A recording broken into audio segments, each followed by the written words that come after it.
Hi friends, দেখো আজকে তোমাদের সাথে কথা বলছি খেতে খেতে। সেটা হলো একটা স্যালাড বানিয়েছি স্প্রাউটস দিয়ে।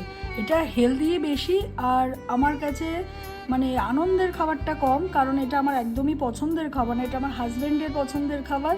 কিন্তু আজকে তার জন্য আমাকে খেতে হচ্ছে জোর করে, তাই ভাবলাম তোমাদের সাথে একটু শেয়ার করি। দেখো স্প্রাউটস দিয়ে আমি একটা স্যালাড বানিয়েছি। এতে আছে স্প্রাউটস, ছোলা কালকে রাতে ভিজিয়ে রেখেছিলাম, ছোলা আছে, পেঁয়াজ কুচি আছে, টমেটো কুচি আছে, লঙ্কা কুচি আছে, আর দিয়েছি লেবু, বিট নুন, এমনি নুন একটু দিয়েছি জাস্ট টেস্টিংয়ের জন্য, আর দিয়েছি বেশি করে একটু চাট মশলা দিলে একটু টেস্টটা বেশ টক ঝাল লাগে, বেশ দারুণ লাগে খেতে। দিয়েছি, দেখছো বাটি কিন্তু শেষ, কারণ আমার খাওয়ার ইচ্ছা একদমই ছিল না। আমার হাজব্যান্ডই ম্যাক্সিমামটা শেষ করে দিয়েছে, আমাকে জোর করে এইটুকু খেতে হচ্ছে। চলো দেখতে এটা কি স্যালাডটা কীরকম লাগছে তোমাদের অবশ্যই কিন্তু কমেন্ট করে জানিও। তাহলে আজকের মতো টাটা।